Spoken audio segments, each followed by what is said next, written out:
Oh, this one here? Yeah. I didn't see that. Thank you.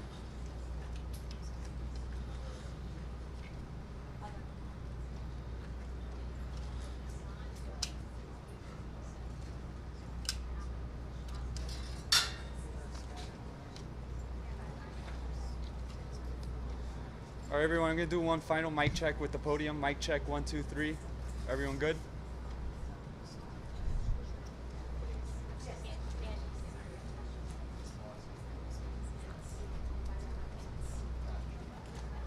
What is it? Is it?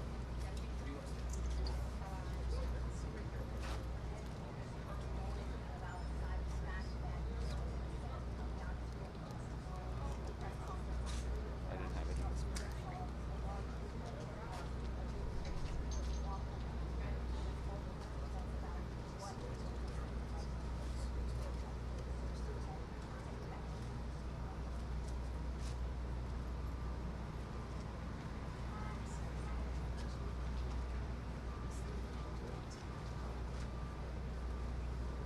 Welcome to the afternoon joint operational media brief. I welcome to the podium that started off Congresswoman Kat Kamak.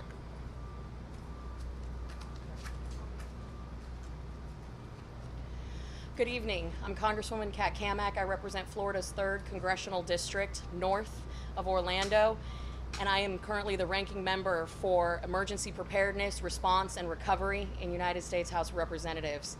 I am here today simply as eyes and ears to help make sure that every federal asset has been made available to the city of Surfside and the county, and I cannot commend the first responders here enough for the work that they have been doing. This is truly an orchestra of epic proportions, watching the local, state, and federal assets work in harmony together. And I would also like to give a special shout out to my own first responders from Marion County, Clay County, and Alachua County who have made the journey down here as part of the Urban Search and Rescue Team. Thank you to all of our first responders, and to Mayor Cava, Mayor Burkett, thank you for your tremendous hard work. Thank you. Thank you, Ms. Congresswoman. Miami-Dade County Mayor, Honorable Daniela Levine Cava. Good evening, everyone. It's the end of day 10 here in Surfside, and our efforts have continued throughout the day. I'm very grateful to the Congresswoman for joining us.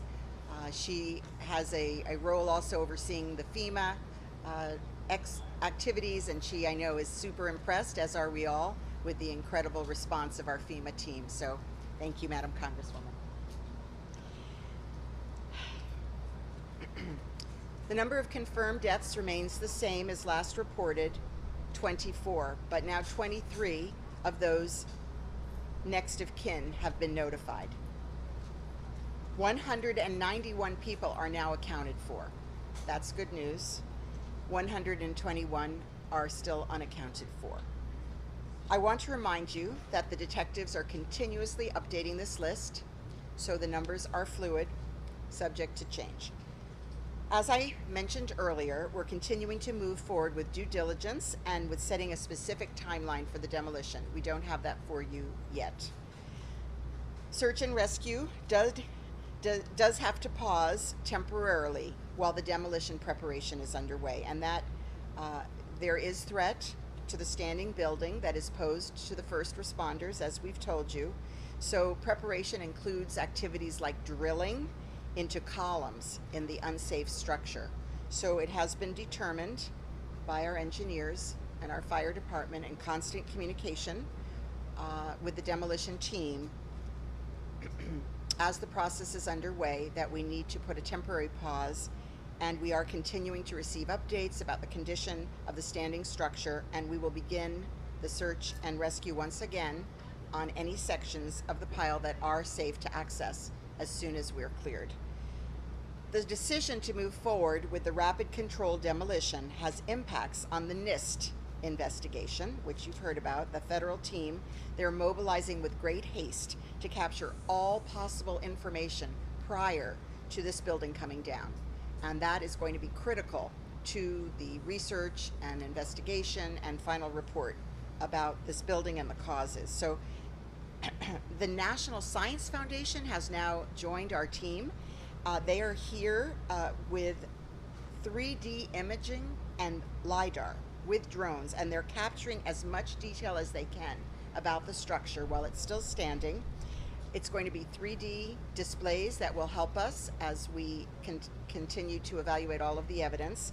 And they are evidence tagging and documenting as they're going on, and this is moving very smoothly. And we're very grateful once again for the addition of this tremendous team. We continue to closely monitor the storm and the possible impacts from now Tropical Storm Elsa. A tropical storm watch was declared for portions of the Florida Keys, but not yet for Miami-Dade. That's good news so far, and we're hoping that we can hold. And to our community, we urge you once again to ensure that you are prepared in the eventuality of a tropical storm here in Miami-Dade County. There does remain uncertainty on the storm's forecast and path, so please stay safe throughout the weekend. This morning, I signed an emergency order to ensure that our county departments can mobilize everything they need in preparation for a possible storm arrival. And you can access all the updates and all the information, everything you need to prepare at our website, miamidade.gov/hurricane. And 311, our emergency line in the county, is open for expanded hours that anyone can call 311 to get more information starting tomorrow, 8 a.m. to 7 p.m. So please feel free to call. Our temporary operation team will also be temporarily relocating to the Emergency Operations Center in Doral, and I'll be there tomorrow morning as we prepare for the storm. This media tent will be broken down in preparation. So you are free to remain here in the staging area outside the secure perimeter, which will remain, and press briefings will continue as previously scheduled. So far at 11:30 and 5:30 unless further notice, but we will come to you here for media briefings, and of course you can also come to the EOC for storm related briefings. And we'll let you know if there's anything else scheduled. I also want to make a note here related to the dump trucks. Many of you have seen them transporting evidentiary debris from Surfside to another site. These trucks do not signify that we are no longer focused on search and rescue. Everything that they're trucking out of here is in fact critical to our investigation. It is evidentiary debris. So it's our way of putting it to a site where we'll be able to comb through it and better determine what we need to do a deeper dive into what happened at the site by combing through the evidence at this other location. So once again, I know you join me in thanking our heroes and sheroes for the extraordinary work that they've done these last 10 days, risking their lives to save lives on the pile in this community, coming from all over the state, the country, and the world. We are so incredibly grateful for everybody standing with us and holding us in your arms. Buenas tardes a todos. Nuestros esfuerzos continuaron durante todo el día. El número de muertes confirmado sigue siendo el mismo, 24, con 23 de ellos ahora identificados y los familiares notificados. Se contabilizan 191 personas, que es buena noticia, muy buenas noticias, lo que es y 121 que están todavía desaparecidos. Quiero recordarles que los detectives están auditando continuamente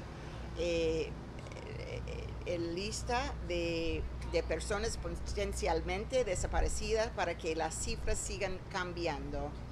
Como mencioné anteriormente, continuamos avanzando con nuestra debida diligencia y estableciendo un cronograma específico para la demolición, la búsqueda y el rescate si se tiene que detenerse temporalmente mientras se realiza la preparación de la demolición, dada la preocupación por la amenaza que representa el edificio en pie para los primeros en responder en el sitio, ya que la preparación incluye, por ejemplo, perforar columnas en la estructura insegura. Esa pausa comenzó hace poco esta tarde y nuestro equipo de rescate de incendios está en constante comunicación con los ingenieros y el equipo de demolición ya que este proceso está en marcha para recibir actualizaciones sobre el estado de la estructura en pie y comenzaremos la búsqueda y el rescate en cualquier sección de la pila a la que sea seguro acceder. Continuamos monitoreando de cerca y preparándonos para cualquier posible impacto de la tormenta tropical Elsa.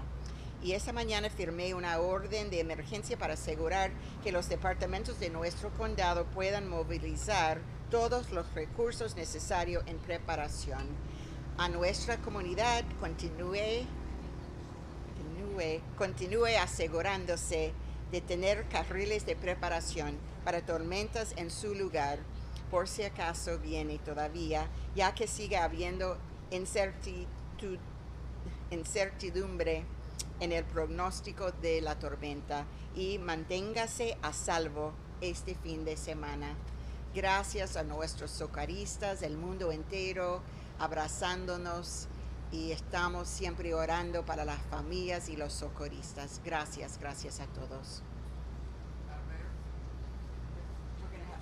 We have the questions at the end. Thank you, Madam Mayor. Division Director for Office of Emergency Management, Deputy Incident Commander, Charles Cyril. Good evening, everyone. Tropical Storm Elsa continues to present a threat to South Florida. We are monitoring this system closely and will continue to update the public as we prepare for potential impacts. If you have not begun your preparations, please do so. If you would like more information on hurricane preparedness, please visit miami-dade.gov/hurricane or download the Miami-Dade app Ready MDC. As always, the 311 contact center is available for any questions. Over the next few hours, we will begin our temporary transition to our Emergency Operations Center. This transition will occur over the overnight hours as well. We are also continuing to provide support to the affected families at our Family Assistance Center. Today, we provided services to 21 families, bringing our local number of families served to 101. The Family Assistance Center will have modified hours tomorrow from 12 p.m. to 4 p.m., but will return to normal hours from 12 p.m. to 5 p.m. on Monday, weather permitting. Thank you and stay safe. Thank you, Mr. Cyril. Spanish remarks for Deputy Incident Commander, Miami-Dade Fire Rescue Director of Media and Public Relations, Erica Benitez. Muy buenas tardes. La tormenta tropical Elsa continúa presentando una amenaza para el sur de la Florida y estamos monitoreando el sistema de cerca y continuaremos informando al público mientras nos preparamos.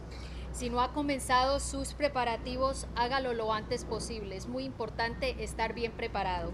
Si desea obtener más información sobre la preparación y lo que debe hacer para la llegada de esta tormenta, por favor visite miamidade.gov/hurricane. Como siempre, el centro de contacto del 311 está disponible para cualquier pregunta que tengan. Durante las próximas horas comenzaremos una transición temporal a nuestro centro de operaciones de emergencia en El Doral. También continuamos brindando apoyo a las familias afectadas en nuestro centro de asistencia familiar y hoy brindamos servicio a 21 familias adicionales, lo cual eleva nuestro número total de familias atendidas a 101 familias. Gracias. Gracias, Erika. Surfside Mayor, Charles Burkett. Good evening. This afternoon I was at the community center and wanted to just let everybody know that it has been transformed into a 24-hour-a-day facility and restaurant for all of our police, fire rescue, support employees, and all other affected persons. The food is amazing, as is the love and passion of all the volunteers running this operation.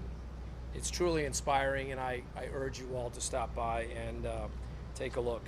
I was also up with the families for the 5:30 briefing today, and they were updated in detail on the impending demolition, which includes the status of the rescue operation. I've had several calls from concerned residents about the impact of the demolition on neighboring properties, And I don't believe that given the plan to demolish the building and contain the debris, that any of our Surfside properties would be impacted. I've had questions about the makeup of the environmental concerns about the makeup of the debris that had come down from the building.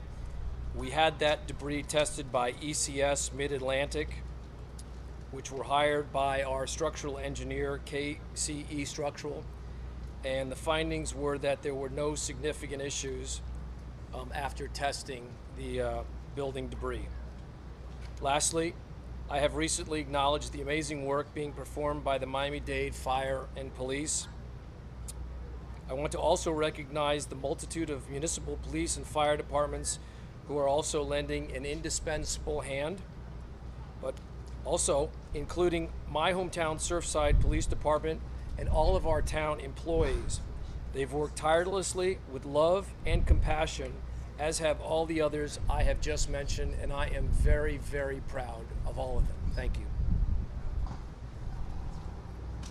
Thank you, Mr. Mayor. And on behalf of the Miami-Dade Police Director, Freddie Ramirez, an important reminder that regardless of the logistical changes, for the safety of everyone, this area will remain a restricted area.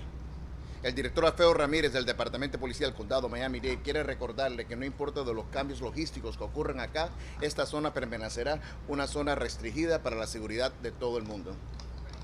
Our Creole translator now, Yvonne Morisot.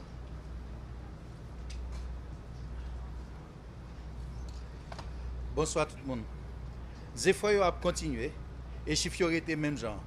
24 personnes qui nous joignent, là dehors il y a 23 qui famille qui ont aidé nous identifier yo et famille ça yo ont annoncé ça tout.